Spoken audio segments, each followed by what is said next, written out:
உண்மையை சொல்லுவாங்களா மாட்டாங்களா ராஜி அப்படிங்கிறது தான் முக்கியமான கேள்வி இன்னைக்கு. ஏன்னா வந்து தன்னுடைய கல்யாணத்தில் என்ன நடந்துச்சு, கதிர் தனக்காக நிறைய செஞ்சதுனால திருப்பி நான் வந்து அவருக்கு ஏதாச்சும் செய்யணும்னு நினச்சேன், அதனால தான் நகையை வச்சேன் அப்படிங்கிறது தான் வந்து மேட்டர்.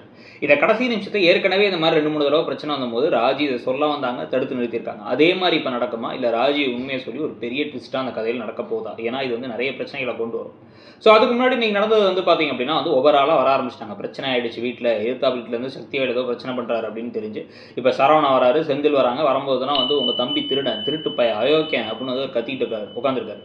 பெரிய ராஜா மாதிரி சேர் போட்டு உட்காந்துருக்க, என்ன நினச்சிட்டு இருக்கோம் மனசில், என்னன்னு சொல்லு அப்படின்னு வந்து கோமதி பேச, பெரிய திருடன் வரட்டும், அவன் வந்த அப்புறம் சொல்கிறான்னு பேச, திருப்பி ஒரு கை கலப்பு மாதிரி போயிட்டு இருக்கு. இதுக்கு நடுவில் உள்ளர ராஜி வந்து எனக்கு என்னவோ இப்போ நான் பெரிய தப்பு பண்ணிட்டேன்னு தோணுது.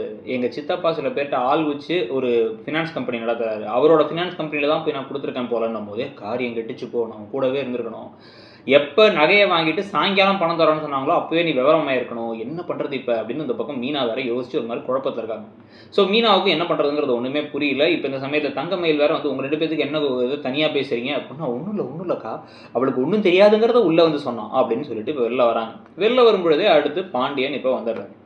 பாண்டியன் வந்ததுக்கப்புறமா தான் கதையில் இப்போ என்ன பண்ண போகிறாங்க, பாண்டியன் வந்ததுக்கப்புறம் வந்து உண்மையை டபக்குன்னு போட்டு உடச்சிருவாங்களா ராஜின்னு பார்த்தா, அதுக்கு முன்னாடி இப்போ சக்திவேலும் இந்த பக்கம் மாரி, வடிவு, முத்துவேல் எல்லாருமே பேசுகிறாங்க. முதல்ல முத்துவேல் தான் வந்து பேசுகிறார். இந்த பார், அந்த நகையெல்லாம் தூக்கிட்டு ஓடினாங்கும் போது என்னென்னமோ கதை கட்டினீங்க, கடைசியில் அவன் ஃப்ரெண்டு தூக்கிட்டு போயிட்டான், நீங்கள் முதல்ல தொலைஞ்சிருச்சு, நீங்கள் ஃப்ரெண்டு தூக்கிட்டு போனதுனால திருப்பி வந்ததுக்கப்புறமா உங்கள்கிட்ட வந்து மூஞ்சிலே விட்டெறிகிறேன் நீங்கள்.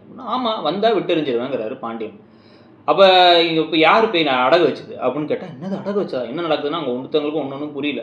உடனே அந்த கதிர் தானே சொன்னான் அப்படிங்கிற மாதிரி பேச, ஏன் மாற்றி மாற்றி பேசுகிறீங்கன்னு பேசும்பொழுதே கதிர்க்கும் தெரியாது, இங்கே வீட்டை யாருக்கும் தெரியாதுங்கிறாங்க ராஜி. நீ ஏமா அப்படி பண்ண, பெரிய தப்புமா, எங்கள்கிட்ட சொல்லியிருக்கலாமா, என்னம்மா ஏதுமா, அவன் பிஸ்னஸ் பண்ணுறதுக்கு அப்படி தான் காசை கொடுக்கணுமா அப்படின்னு எல்லாரும் கேட்டுட்டு இருக்கும் போதே, எதுக்கு மாற்றி மாற்றி பொய் சொல்கிற, ஏன்னா இவனுக்கு தான் சொல்லி கொடுத்தானுங்களா அப்படி பொய் சொல்கிறதுக்கு, எல்லாம் சேர்ந்து உன்னை மாற்றிட்டானுங்களா, எங்கள் வீட்டில் இருந்த வரைக்கும் நல்லா தான் இருந்த 18-19 வயசு வரைக்கும் அப்படிங்கிற மாதிரிலாம் பேச ஆரம்பிச்சோன்னே அவங்க அப்படியே பாவமாக முடிக்கிறாங்க.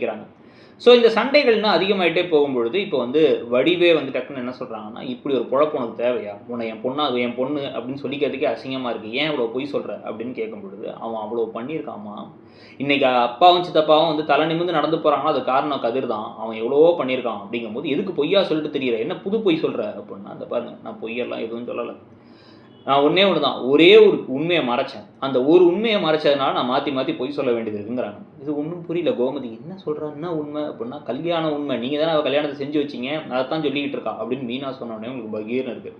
உண்மை வெளில வந்துச்சுன்னா நிறைய விஷயங்கள் மாறுங்கிறதுல முக்கியமான விஷயம், பாண்டியனுக்கு கோமதி மேலே செம கடுப்பு வரும் வேறு.